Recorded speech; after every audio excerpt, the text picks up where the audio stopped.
let me stop and just explain who we are, because you probably know, but maybe not, because we're fairly new. Charlie used to be the publisher of the KJ, Yeah. the Sentinel, that's where I met you before, Yeah. and Naomi used to be the editorial page editor. When the papers were sold 2 times ago, I retired. And then shortly after that, Naomi left the papers, and I wasn't retired very long when I started up this organization called the Maine Center for Public Interest Reporting.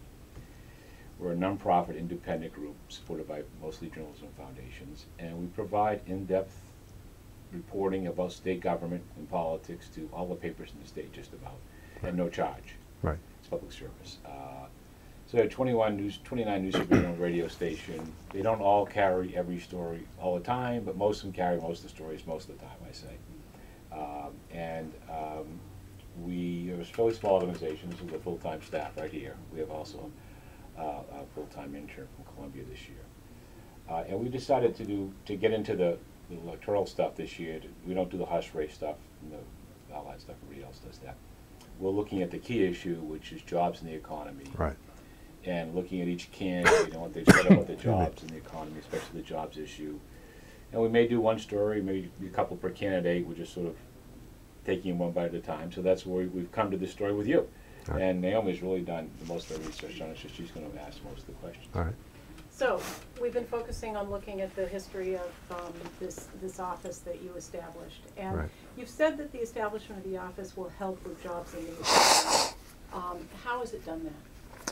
Well, I think that, if you look back since 2010, I think the attitude in state government toward business has been one that is much more open and friendly. Of course, I used to run the U.S. Small Business Administration, which has an office of advocacy. And through that experience and traveling around New England, and also at the time when I worked for Senator Snow, we would have a lot of interaction with small business, and when you consider that about 97% of the businesses in Maine are small businesses, many of them with less than 5 employees, if a business runs up against a state regulator, they normally don't have the resources to go out and hire a team of lawyers to fight state government. And really, I think the idea for the position is based certainly on my experience with the SBA, but also somewhat on the federal taxpayer advocate, so that there's someone that is small business that they feel particularly aggrieved by a regulatory agency that they can go and tell their story to. I think businesses are beginning to understand that this position now exists within state government, and as they do, as in any constituent-based endeavor, it takes a little while for the word to get around, but as they do, they come, and if we're able to help them, we do. If we can't, we tell them. So how does that end up leading to more jobs, to job creation? Well, I don't think government creates jobs, but I do think that the atmosphere that we create has an effect on whether or not a business is willing not only to come to the state of Maine or invest in the state of Maine or grow in the state of Maine, if they know that there is an office that sits independent of the executive and is therefore not beholden to the executive, whoever that may be, and is actually closer to the people because indirectly they're hired by the legislature. That business knows that again, if there is truly a problem, they can come to our office and they will have a very open and unbiased ear to tell their story to. And again, if we can be of help, and I think on a number of occasions over the last 10 months, we have been able to be of help. Can you describe those? I can, concrete examples? Sure. I without divulging the names of the businesses, but there is a Mid-Coast pharmacy that we know the name. We have it. Yeah. It's Wilson's Pharmacy. Right. Bath. Right. I'll let you do that. Yeah, we've got that. I'll let you do that. But well, then if you know, then I really don't need to go into it, do I? Well, no, just the name. But can you explain what happened? Well, sure. They had a pharmacist that had not renewed his license for a number of years, I think 3, and DHHS was in the process of finding them, upwards of $500,000 for this, trying to recoup monies that pharmacy was reimbursed for prescriptions written by that particular pharmacist. They came to Jay. Jay sat down with them, and we come to find out that there was probably a little culpability on both counts. Granted, the pharmacy had a responsibility to know whether or not their pharmacist had renewed his license, but also the state inspectors that had gone in over the 3-year period and said everything was okay too. So rather than put a business like that pharmacy, which is a small kind of local pharmacy, the kind that where if grandma doesn't have a prescription in the middle of the night, they'll get out of bed and go get it for them, rather than hit them with $500,000 in fines. We were able to sit down with them and bring it to the attention of, I think, that the right people at DHHS, and something was worked out to where I understand, don't hold me to the exact figure, but the fine ended up being more along the lines of $25,000. I think. In that case, Jay, you wrote in your, you have a sheet that summarizes the accomplishments of the office that you did in February, that it was an early on that's right. one. And you wrote that you negotiated that. I have since talked to the people who were at that meeting. And they say that actually you came in and you kind of sat on the side and they conducted the negotiation.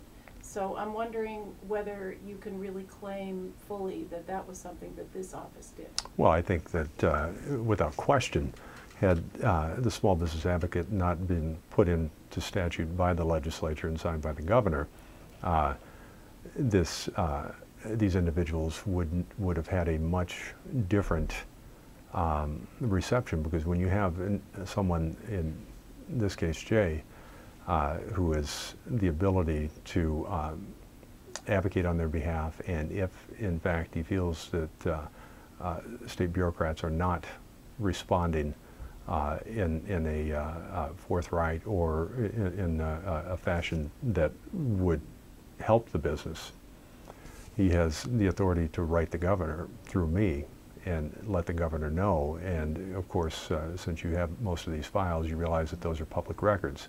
And I think that the fact that this office has the ability to reach out to the executive and make it public in the process, I think regulators will understand that there is a higher level of scrutiny. Now, if you're asking me to actually quantify what was going on in someone's mind, I can't do that. So you carry a big stick.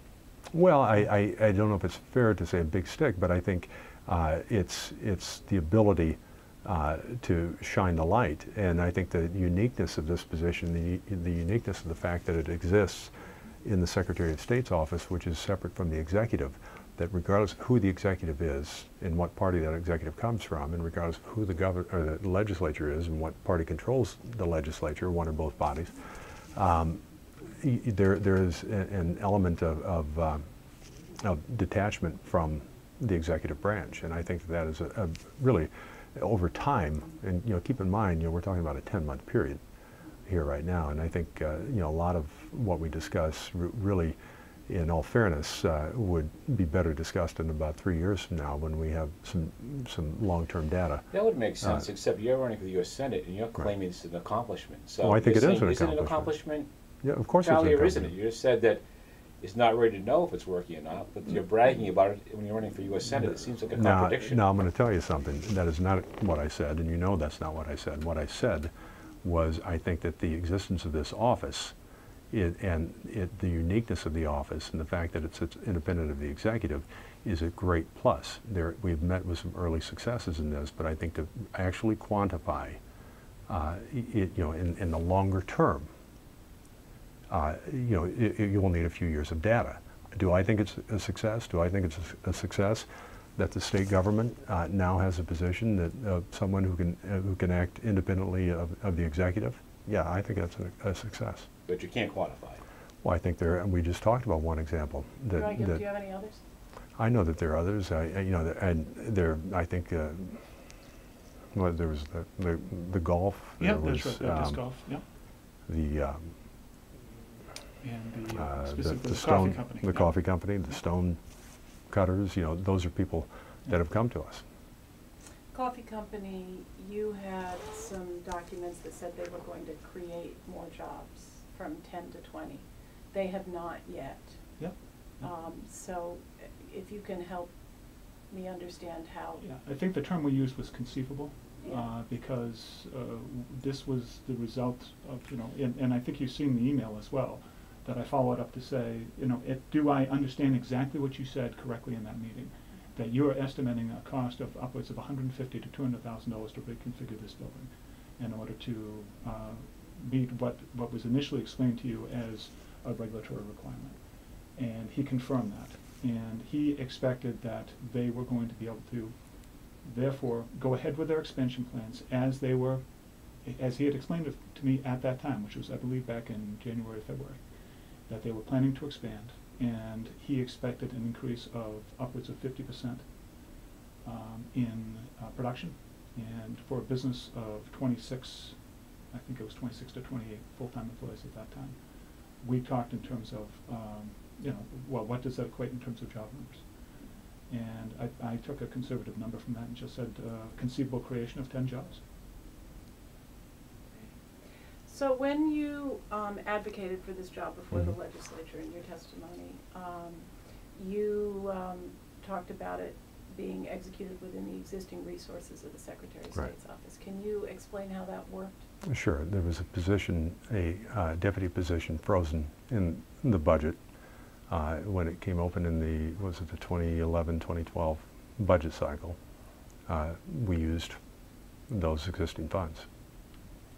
So it was a frozen position that was unfrozen?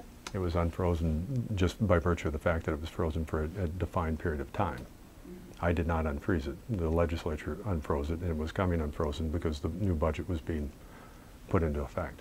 But if you hadn't put somebody in this job, that money would not have been spent. Is that right? Oh, it could very well have been spent, sure. What was that other position? It was a Deputy Secretary of State position. To do what?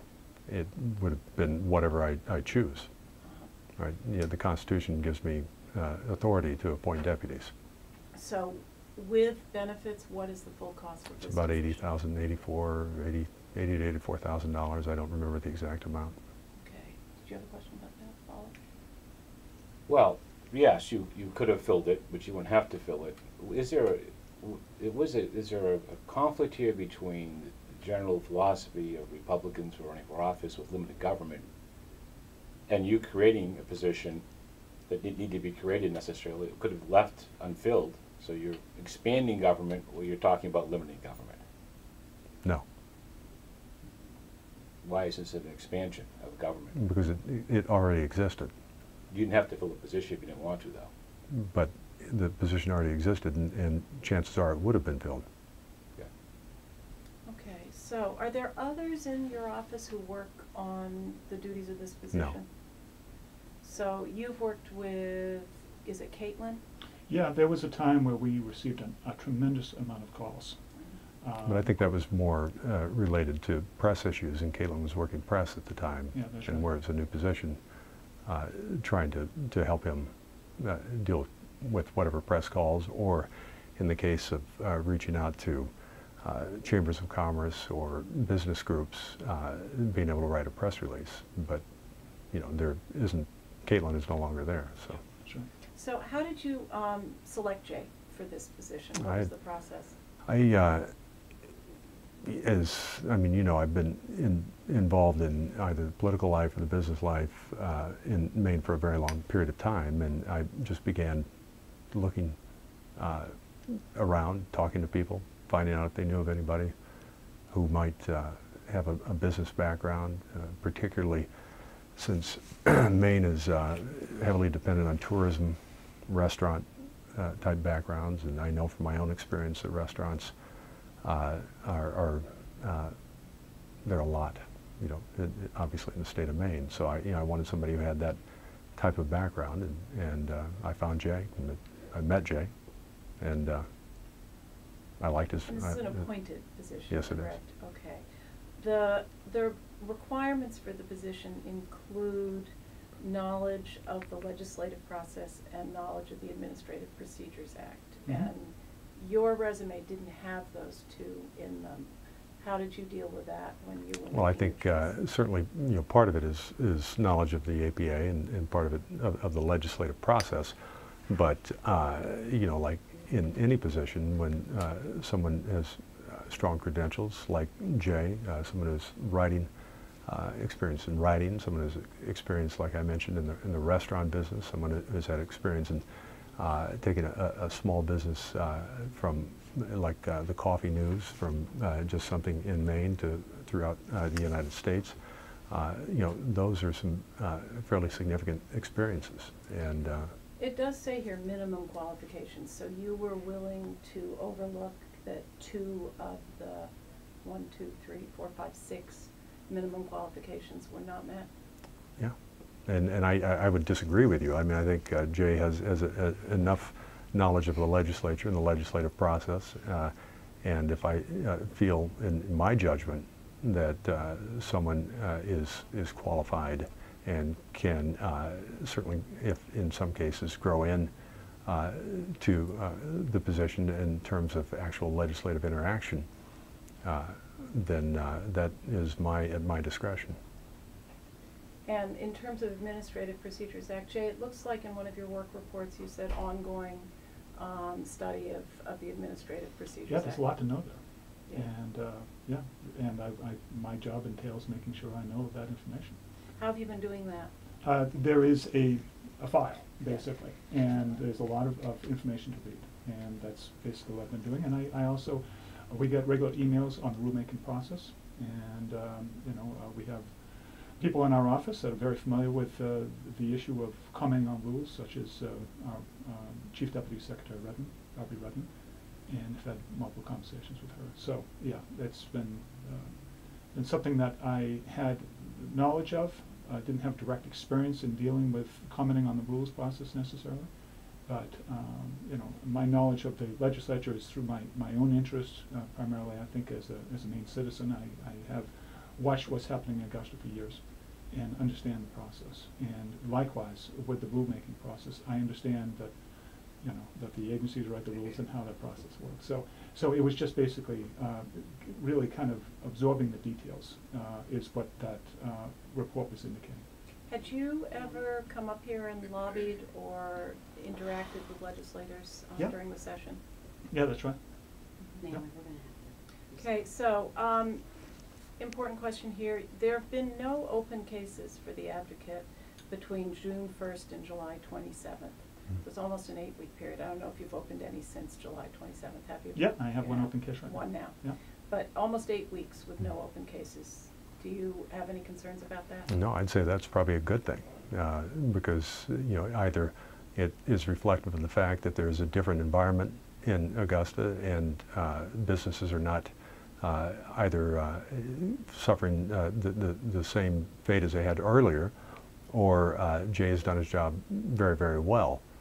I don't think that the fact that a few weeks have gone by, and considering the fact that the legislature is out of session and many of the cases came to my attention through legislators, then I think that a 7 or 8 week period is nothing of any thing to be concerned about. At the same time, you say it's going to take 3 or 4 years to judge how well. Well, to gather this data, is, I think. gone. So I'm having a little trouble putting those two things together. On the one hand, it almost sounds like you're saying, well, we've done such a good job, we can pack up and go home, it's all working. No, I didn't say that. Okay, but 8 weeks without something, and you're saying that means things are going well. By nature, I think it's fair to say, by the fact that we're sitting here in August and there's not a lot of activity out in the hallway right now, it's because of the fact that the legislature is not in session. Nature of constituent work.